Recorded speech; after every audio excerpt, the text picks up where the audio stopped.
Hi, and welcome to this edition of Live and Ticking, which will focus on the topic of anti-aging therapies for the heart. I'm Fearghal McKinney, head of BHF Northern Ireland. Aging is a natural process we've all to go through, but aging can affect many parts of the body, including causing a weakening of the heart and circulatory system. We'll hear more from our researcher, Professor Paolo Madeddu, on how natural variations in our genes might protect us against age-associated heart disease, as well as from our case study, Roberto Cima, who will tell us about his experiences of having heart disease and how he got involved with Paolo's research. He's a fellow Italian. You can ask questions throughout all our talks, and we'll try to answer as many as possible in the Q&A section. If we don't get around to answering your question, then you can speak to one of our cardiac nurses by visiting our Heart Helpline website. You can also join our Health Unlocked community forum for support. This forum provides a safe space to discuss living with any heart or circulatory diseases. Finally, before we move on to our speakers, I would like to ask you a quick poll question to gauge your understanding of the subject today.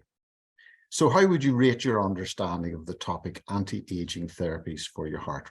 Rate is from 1 to 5, nothing about the topic is 1, 5, a lot about the topic, and just pop your answers in there. We'll give you just a little second to do so.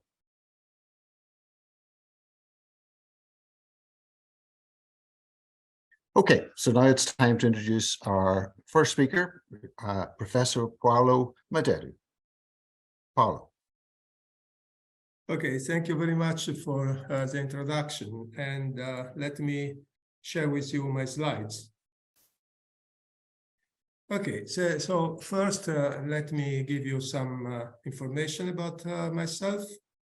I grew up in a family of doctors, actually, and my father was a GP in a fisherman village in Sardinia, the beautiful island in the Mediterranean Sea. I got an MD title myself, and I have worked as a consultant cardiologist in internal medicine department of Sassari University for about 20 years. In 2005, I moved to Bristol as a professor of cardiovascular regenerative medicine. And during these years, my research has focused to find new treatments to help the heart gain full recovery after a heart attack. So today, I will present a BHF research project where we are testing a longevity gene and the encoded protein to protect the elderly heart. Let me first tell you something about longevity. Longevity refers to a long duration of the individual life. Obviously, we all want to have a long life, but unfortunately, many other people spend their later years in poor health. Therefore, our research focuses on a new therapy that could allow other people to stay healthy and fit. But what can we do to stay in good health as we age? First of all, before starting with my research, I want to stress the importance of maintaining a good lifestyle. We can certainly help ourselves by eating well, doing regular exercise, sleeping well, and coping with stress, particularly with help of family and friends. We should not smoke and also drink moderately. But also genes are important. Genes are sequences of letters that encode proteins. Some genes protect us from diseases, while other genes predispose us to become sick and have cardiovascular diseases. As we age, also, chemical change can occur in the DNA and associate histone proteins, causing the gene to be turned on or off. So genes are very important because not only modify the characteristic or influence the characteristic of our body, but also because maintain a kind of imprint from father and mother to our children. So inherited genes make us similar to our father and mother. We inherited, for instance, the color of our eyes and other physical characteristics, such as how big are our ears or how tall we are. But very importantly, genes also determine the duration of our life and our health. So genes are very important together with the environment to cause a change in our physical characteristic, but also maintain our health or the loss of health. We inherit, in fact, the genes that influence the duration of quality of life from our parents. And this is also highlighted by the fact that the offspring of centenarians have more probability to live longer. For instance, the children of people who live over 100 years have 30 times the possibility to reach the same age of the parents. So our research goal is to exploit a good gene present in centenarians, so in people who live very, very long. Bad and good genes are transferred vertically through generation from, as I said, from parent to children and grandchildren. With the support of the BHF Foundation, we are now researching whether good genes from centenarian can be transferred, this time horizontally, to protect the aging heart of people with cardiovascular risk. How we started our research? Professor Puca, a genetist at Multimedica in Milan, Italy, discovered that the families such as centenarian in Italy, Europe, and also the United States share a mutation in a gene that they call BPIB4. We are now working together to understand if it is possible to rejuvenate the older heart by injecting the gene or the protein into the circulation. In case of gene, we use as a carrier an inactivated viral vector. We got so far promising result.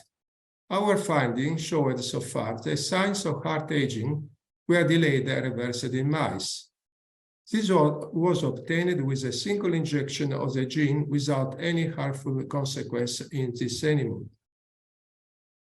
We are now also considering to move from gene therapy to protein therapy. Gene therapy for cardiovascular diseases has been already trialed preclinically and also in patients, but it comes with some challenges. Viral vector, even inactivated, can cause inflammation and immune response. This is why we're looking to move away from gene therapy to protein therapy. We could place the longevity protein in a capsule and administer it like a standard drug. This work is a collaborative work. So Professor Puca in Multimedica is generating large amount of protein, testing this protein in a cell in a test tube, and providing us with a gene or the protein to perform experiment in older mice. The experiment consists in randomly give the protein or the vehicle to mice and followed by echocardiography like in patient for a period of time. We expect that the heart of mice treated with vehicle progressively show a sign of senescence and aging, while the protein can prevent this progressive senescence. And in fact, the pilot experiment is very promising in this regard. So what happens after you are able to demonstrate that the protein works in mice? Initially, there will be a research study using the recombinant protein in volunteers, healthy volunteers, to ensure safety, and subsequently, we will start studies in patients with severe disease. We predict our research will encourage other researchers to investigate essential protein from healthy centenarians. So this will be probably the first of a series of studies following the same approach. We hope this will help people with cardiovascular risk to live longer and healthier lives.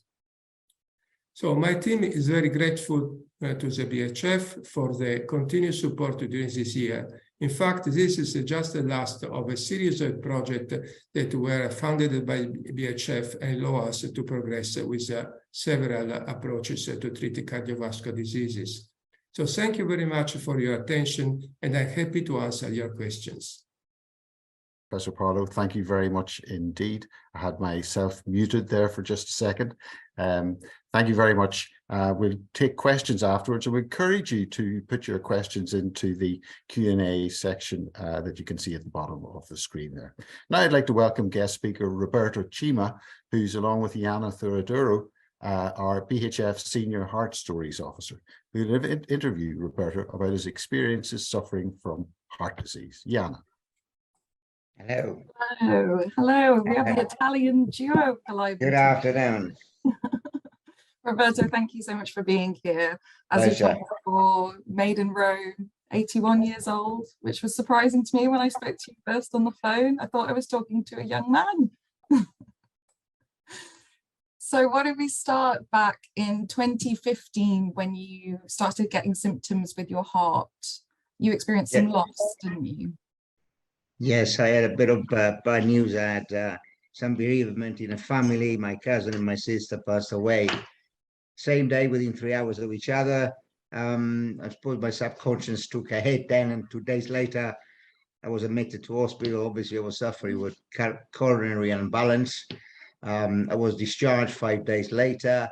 I was diagnosed with perhaps what you say, a touch of angina, and that's it. So I lived my life completely as normal, continuing to do what I was doing, which is obviously something I enjoy because I work with dogs. 2017, obviously, then something else happened. Do you want me to go on about that? Well, I wanted to touch on actually when you went to the doctors, when you first experienced that. I went to that's right. I wasn't 2 days after the bereavement. I wasn't feeling great. I went to the doctor in the afternoon. Doctor obviously looked at me, and while she was talking to me, I know that she was dialing 999. No sooner after that, the ambulance came. They carted me off to hospital, and obviously then they put me through the mill with various tests and tried to find out exactly what happened. But nothing much came to it, and so I was discharged 5 days later. Obviously they give you some tablets and all that, but I didn't take very much notice of that. I'm no hypochondriac. I try not to take too many tablets if I can. So at that point, they diagnosed you with angina, and when did you find out that you had the abdominal aortic aneurysm? That's been on a back burner for a while, because obviously it's been running a family. My sister, we lost my sister 2015, yes, and so because of that, I was being monitored by the BRI in Bristol for a condition to see whether the enlargement was subsequent to a normal pattern, which gets bigger as you go along, and it was showing of getting bigger and bigger every year. Nothing was done about it. I think I can't quote sizes and all that because I'm not quite up to it, but I believe that when it reaches 5 centimeters, that is a crucial stage, in which case they recommend surgery. Obviously mine went past that anyway in 2017, and when I had a section.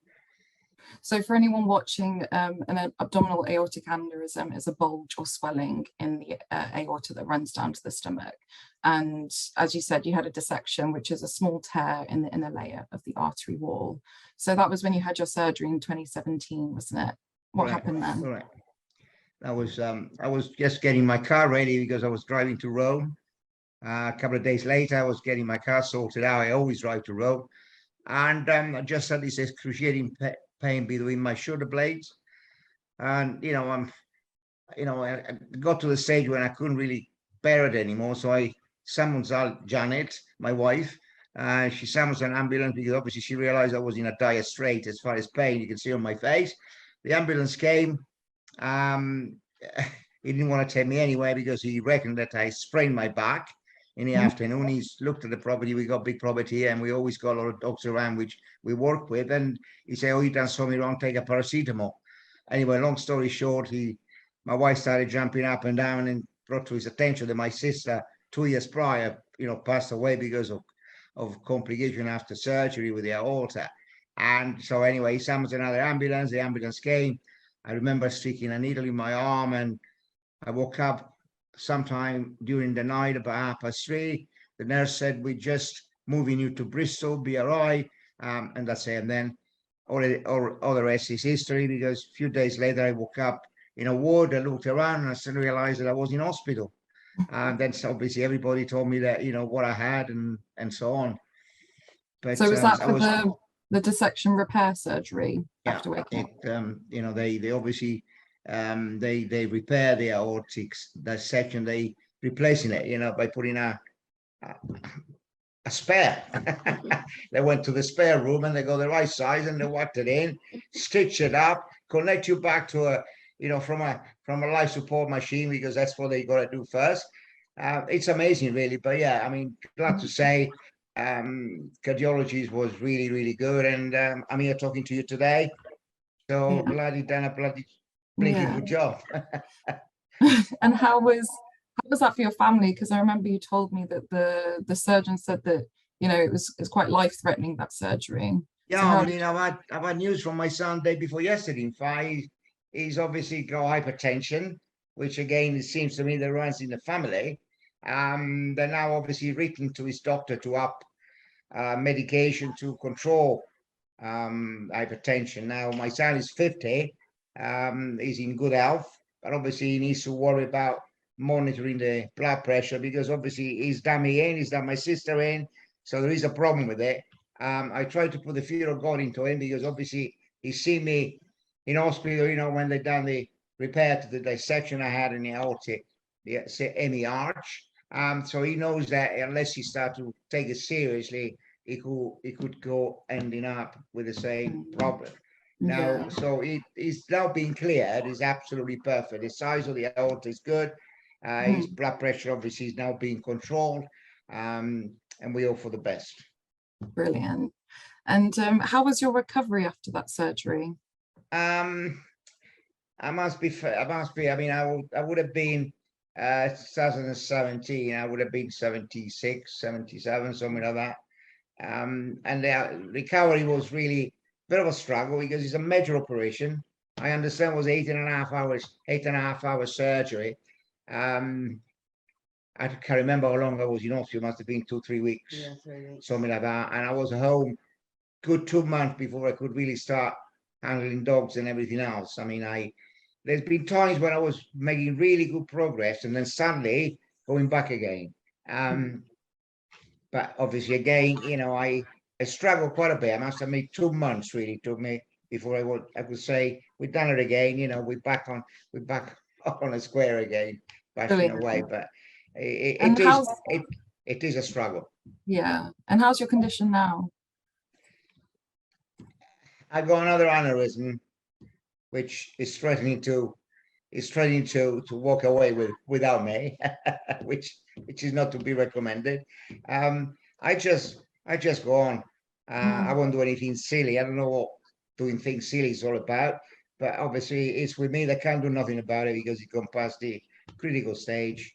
I'm not a candidate for anesthesia anymore. I need to have my gallstones out, my gallbladder out, and they won't do it because of that.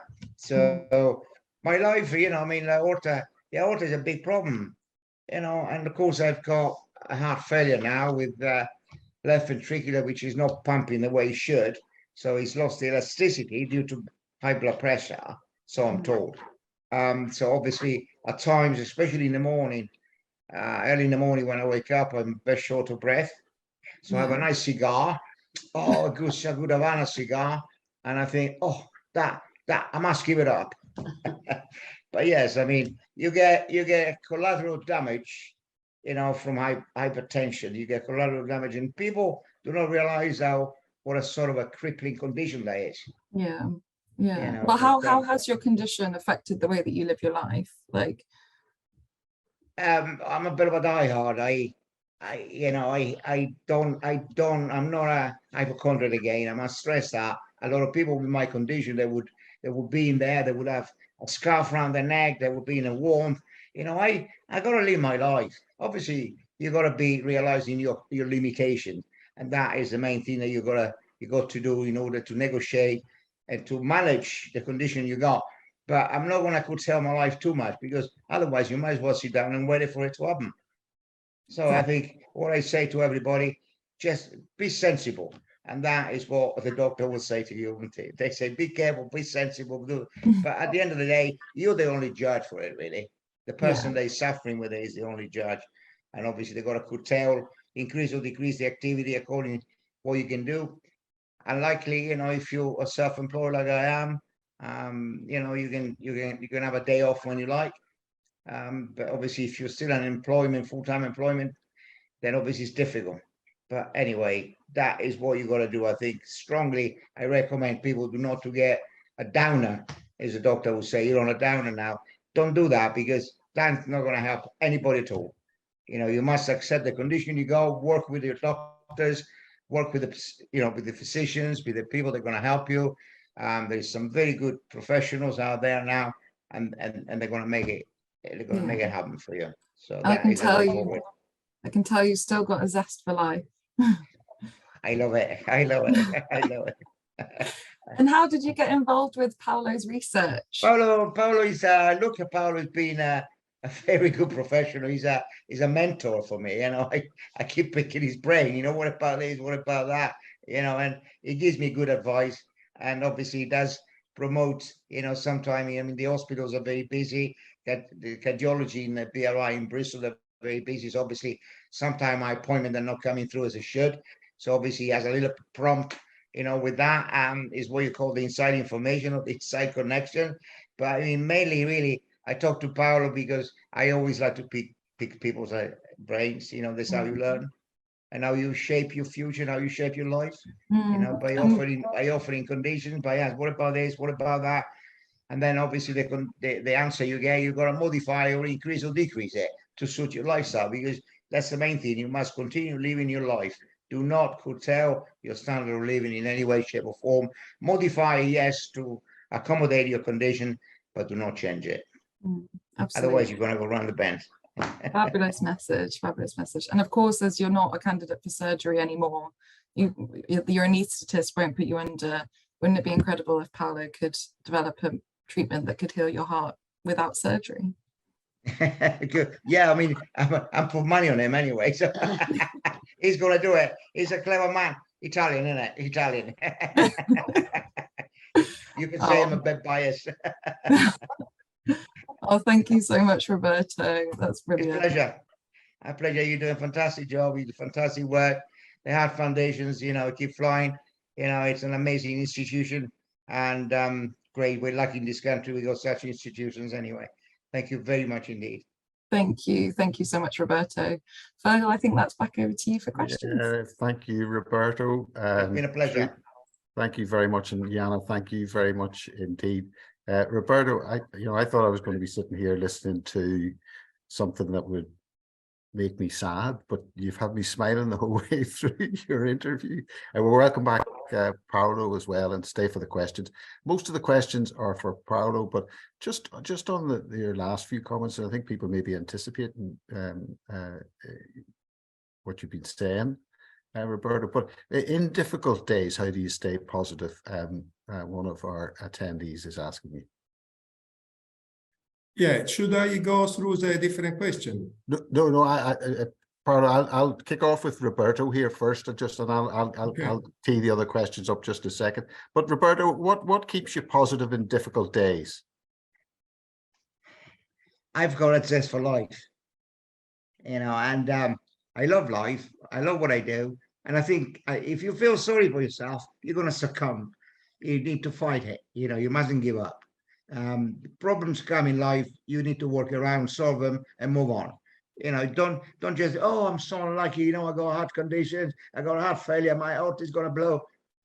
So what you're going to do is bang yourself or what? You know, just keep doing it. Just keep going. You know, just positive all the time. And that is the best thing you can do. You know, no good going to the doctor and say, oh, I'm depressed, get some antidepressant tablets, or no, don't feel sorry for yourself. smile on your face. That's what you need. Well, you make me smile anyway, Paolo. We've some more questions for you in a little while, but No problem. let me kick off. There's a fair few of them in, actually. So I'm just going to canter through them, Paolo, if that's okay with you, and kick off with, you're allowed to upvote these questions if you can see in the Q&A chat, and one that's got 6 votes is the very first question, what's the next step in your research, Paolo?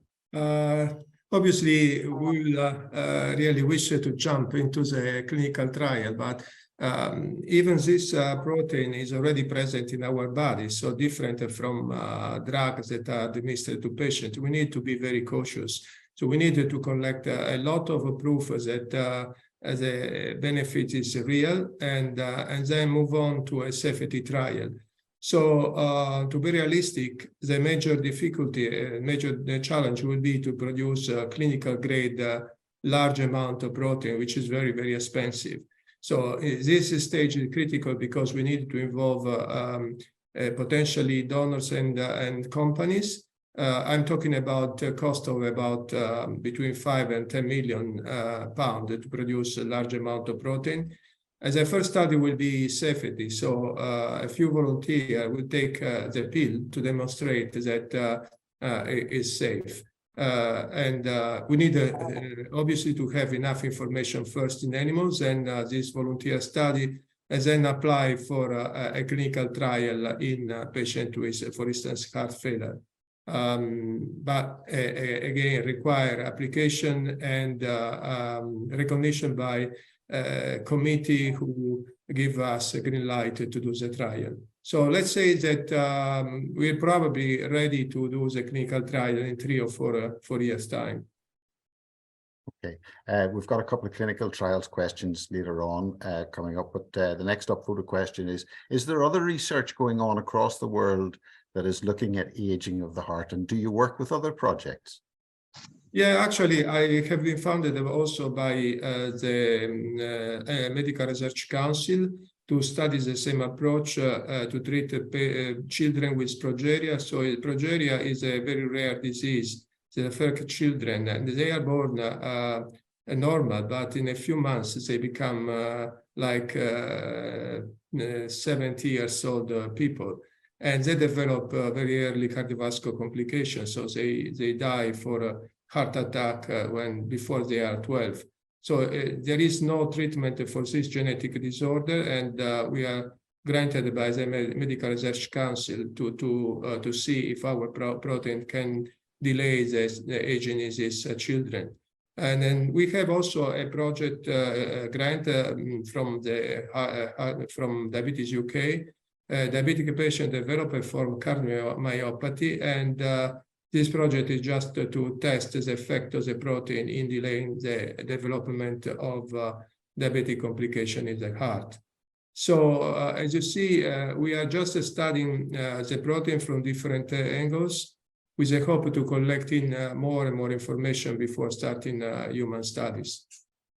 And just on that, can people sign, another anonymous questioner, can people sign up for your clinical trials at this stage? Or is that too soon? No, I think that if I understand the question is in terms of time, is in general a kind of expected period that needed. Nothing now can be tested on patient without a kind of a scrutiny. So this is actually the timetable that in general is expected. Okay. A specific question is on the food proteins.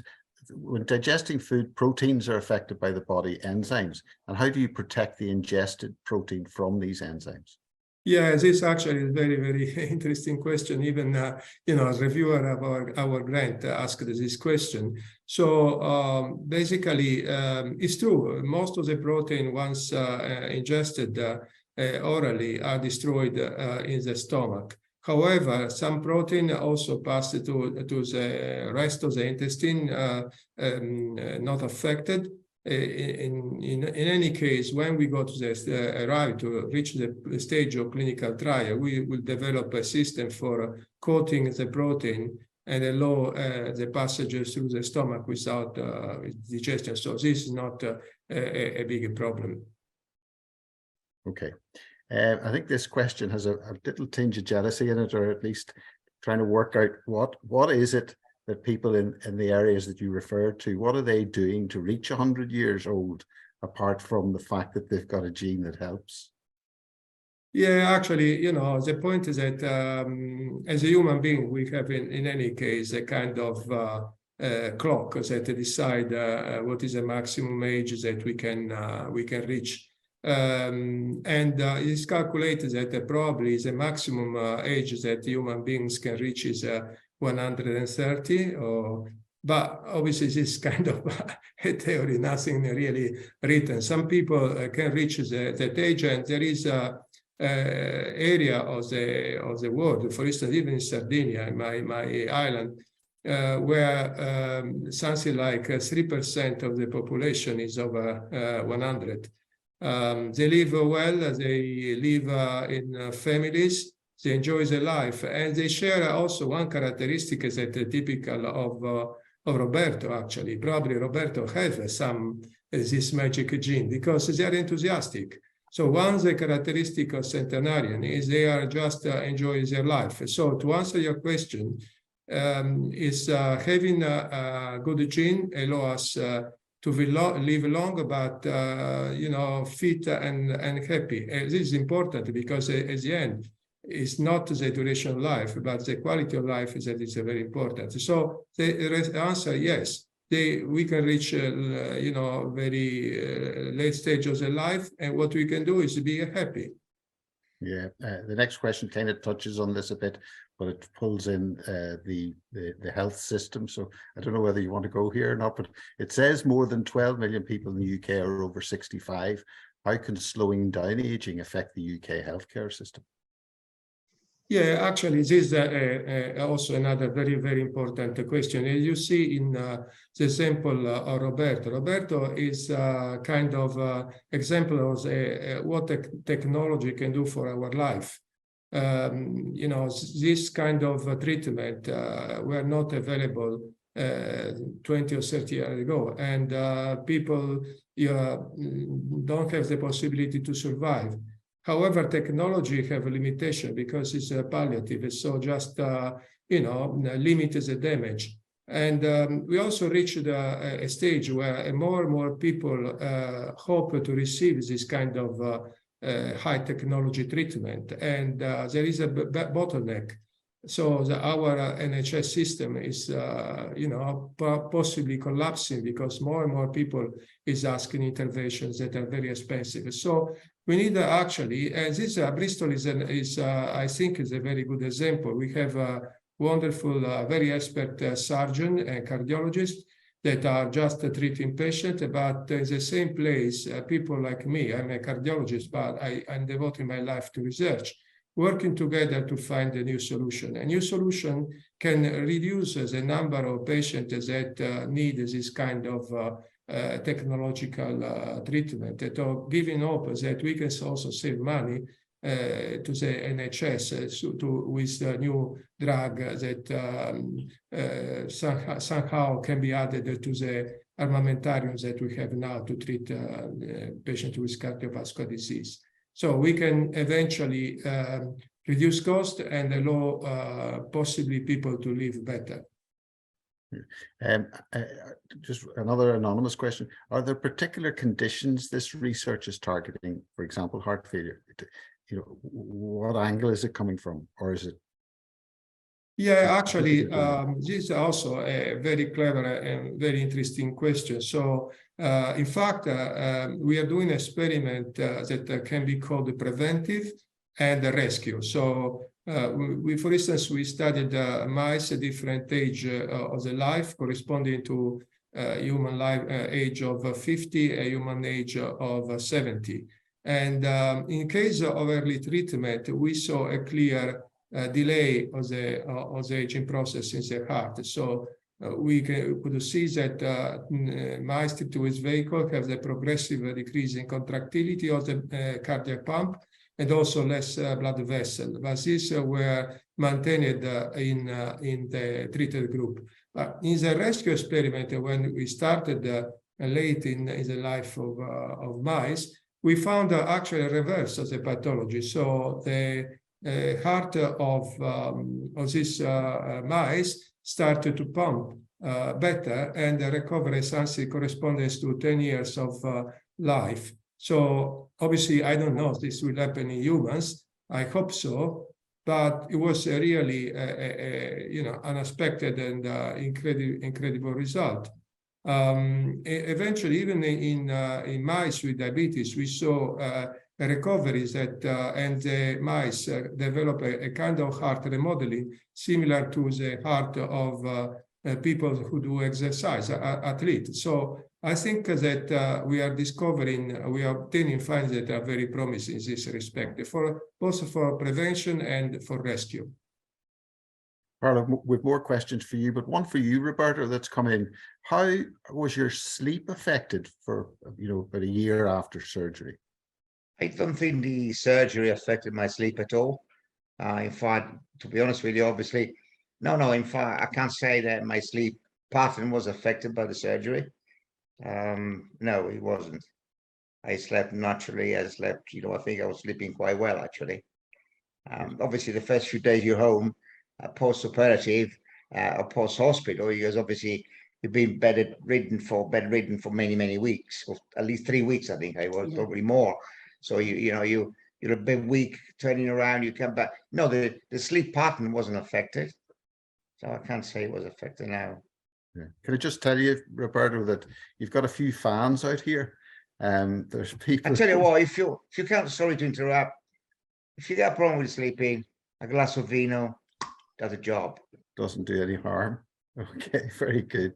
Anyway, there's a lot of people saying here that they admire your positive attitude. So you're radiating positivity, and that's a good thing. Two more questions, Paolo. There's more, but just two specifics. What age does what age does the heart start aging? Okay, basically when we are born. and the reason is that the heart, like any organ of the body, is progressively exposed to environmental factor, and some of them are obviously negative. One particular characteristic of the heart, which protects the heart from cancer, is that the cells that make the pump, the cardiac pump, the cardiomyocyte, cannot replicate, so cannot generate other cardiomyocyte.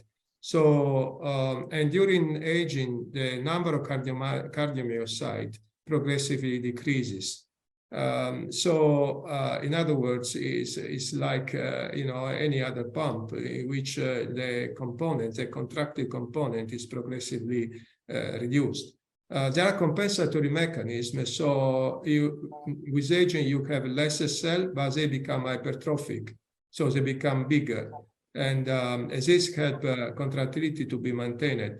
At the same time, also, the vessel decrease, but if the cardiomyocyte enlarge, you can imagine the diffusion of oxygen and perfusion to the cardiomyocyte is also affected, is diminished. So cardiac hypertrophy, enlargement of cardiomyocyte is not necessarily very good. So with time, the heart is reducing in contractility and also in nutrition. And this is a perfect tempest, because basically this exposes the heart to ischemia. So it's an absence of oxygen and nutrients.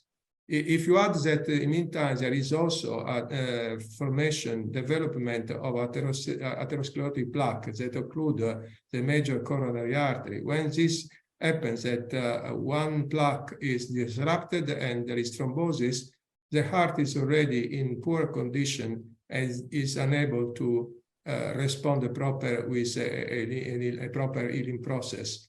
So this is why, if we can protect the heart even before an heart attack, the consequence of a heart attack will be less serious. And tell me, could the research impact on other organs as well?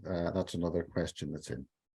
Yeah, exactly. I mean, we are researching in collaboration with Professor Puka also other aspects that are could be manifested as a benefit of this therapy.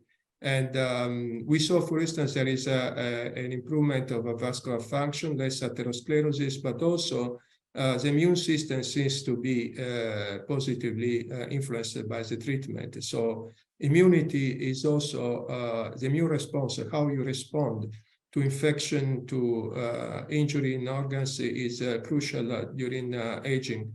And in general, older people have awake immune systems. This explains, for instance, why older people were exposed to more risk during COVID epidemics. The possibility to reinforce, to make it stronger the immune system is another incredible opportunity offered by this protein. But there is also some aesthetic aspect. When you do echocardiography in mice, we have to shave the chest. And we observed that the mice treated with a protein regrows as a fur very quickly. And this is because better perfusion of the skin. So I don't want to use this, to combat, a loss of hair, but I mean, it could be a good application. Interesting. When I first heard about you, I thought to myself, this is the kind of stuff of science fiction as much as it is science, or at least science fiction of when I was growing up. Yeah, we hope that it's not only fiction and it will be a reality, but obviously we are in an experimental stage, and as a scientist, we are really very, very critical with ourselves. So obviously we want to communicate the promising finding, but we also always recommend some cautiousness. So I believe that we have to be positive and optimistic about results, but we need more research. Of course. A questioner says that research takes a lot of determination. What gets you up in the morning? They ask. No, can you repeat the question? Yeah, they're talking about the determination needed in research, but they're asking you specifically, what gets you up in the morning? Okay. Yeah, good question. I think that many times I wake up in the morning and I start with something that I want to propose to my fellow to do and to do the other research. And since I cannot move my hand, my hand are my fellow, sometimes I'm pushing too much and with new ideas. So it's important. I mean, this kind of continuous interaction with people. They do the experiment because they filter my ideas in the morning and try to somehow do what is really very important. Yes, I like the next question because clearly people are and given the amount of questions that there are here, people are interested in this. So they're asking, how do they follow your research? Is there a way that they can continue to follow your research outside of this? Yeah, I think most of the information is published on the Bristol Institute newsletter. It's continually adjourned. So if you link to the Bristol Institute, you can find some outcomes. In general, newsletter report publications. So the stage where we have reached a very solid finding in support of our hypothesis. But we are quite happy to be contacted by lay people. And if you have any question, you can contact me anytime. And I'm happy to respond to question or any kind of other information you want to about our research. And how research, what is the challenge of research? Okay, that's very positive. Thank you. Roberto, one for you. What would you hope the outcome of this research would be for you? Just hope that they can do something for the aorta. Really, that would be a nice discovery.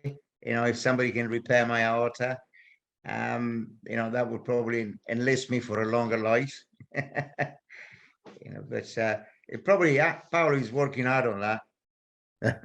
Yeah, actually, you're right, Roberto. In fact, interesting enough, just during this day, we we found that even our aortic aneurysm have a kind of early accumulation of progeria. These proteins that characterize progeria. It means that it's not necessarily genetic, but could be that there is also altered mechanism that lead to early aging of the aorta that predispose to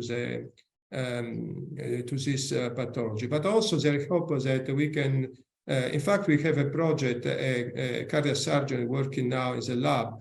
He's interested to improve the perfusion of the external part of the aorta through a commercially available drug. Actually, it's a drug that used in cancer. It seems to improve the perfusion of the outer part of the aorta, reducing possibly the developmental aneurysm. But anyway, Roberto, you are in good hands because cardiologists and cardiac surgeons are really very good, and I will try to rush to find something for you too. Excellent, excellent. In the meantime, ask somebody, what else can we do to help live a long life while we wait for the magic bullet? Yeah, I think that this, for sure, we integrate what we have already in our hand. So it's just very important. Every time we do a new discovery, it doesn't mean that what was done before need to be, forgotten. Absolutely not. In fact, one of the major points is that to understand how this new approach interact and eventually synergize with older drug. So we hope that we can reduce the number of people going to surgery and so on, and treated with medicine. That probably there is a positive interaction with this new discovery and the drugs. In the meantime, obviously, we needed to reinforce really the kind of recommendation for a healthy life. Again, if you look at how centenarian live, particularly in the south of Sardinia, south of Italy, there is people who really live longer because of the good gene, but also because they surround themselves with a good environment. They eat well, eventually select a kind of plants to have around. And the characteristic of the food is really very, very important. So eat well, try to avoid stress, talk with your people, with your friends. It's very, very, very, very important. And I think these are important as genes. And in fact, just as a last point, gene and environment interact. So basically, there is positive interaction between good genes and a good environment. So they reinforce each other. Yeah. Lynn Faulkner writes that from her perspective, the main reason for increased longevity today is that many people, like herself, she says she's nearly 78, lead a healthy lifestyle, no smoking, moderate drinking, good diet, regular exercise, and positive attitude to life. So some specific, Roberto, how did you meet Paolo? Somebody wants to know. How do I meet Paolo? Italians have a knack of being able to find each other's. I don't know. I mean, yeah, we look after people's dogs, and Paolo have a very lovely, lovely dog, and he came to us, and of course, then the rest is history. We get talking to him, and he's a valued friend, and I'm hoping that his research is gonna give us a better life, and I'm sure he will, because he's getting really, really good at it. And in fact, I also forget that when I'm talking about environment, having, for instance, lovely pets around also help, because give us a lot of good feeling, and particularly for people who don't have a family or a few friends, having a pet is also so helpful. Give us a lot of joy, and this is why I have dogs, but also give my dog sometime to Roberto. Paolo, a question about the techniques in research, and this comes up from time to time, clearly. An anonymous question, although you said you're carrying out this research on mice, and why do we use mouse models in experiments, given their view that humans are nothing like mice? Yeah, obviously there is a very big, split between mice and humans. We are both species are mammalian, so we have a lot of similarities, despite of obviously we have a different size. But obviously we need also to do research in animal of the lower level of sufferance. So before engaging with large animal, we try to avoid the use, and we do a small rodent. I have to say that now we are shifting a lot from animal experiment to cellular experiment whenever we can. So we have a lot of work that we're doing in human cells that we collect from, this is actually the beauty of working in Bristol, because we can obtain leftover of cardiac surgery, so we can work on human cell. We are testing this protein and gene also in human cell. For instance, we are even able to insert the progeric genes, so it's a disease genes that cause progeria into human cell and reproduce progeria in a test tube.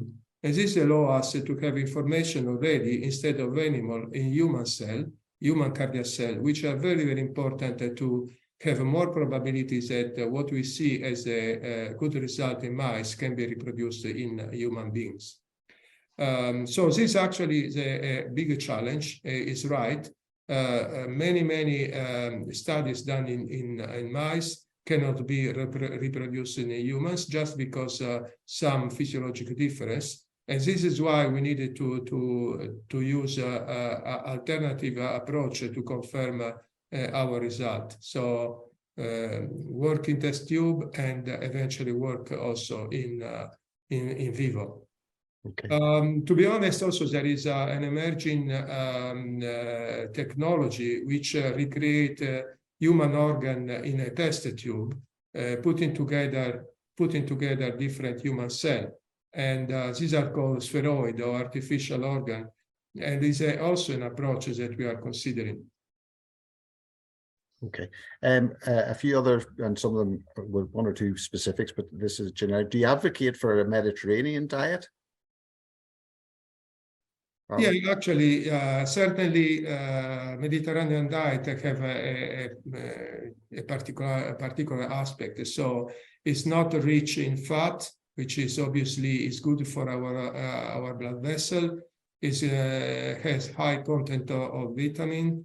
And I think that more than Mediterranean diet, I think that it's very important that we probably think about coming back to eat a food that is seasonal food. So I remember that when I was a child, I went with my grandmother to the market and buy the food that is typical of that season. It's very, very important. Now we eat a lot of food that is not seasonal. We eat,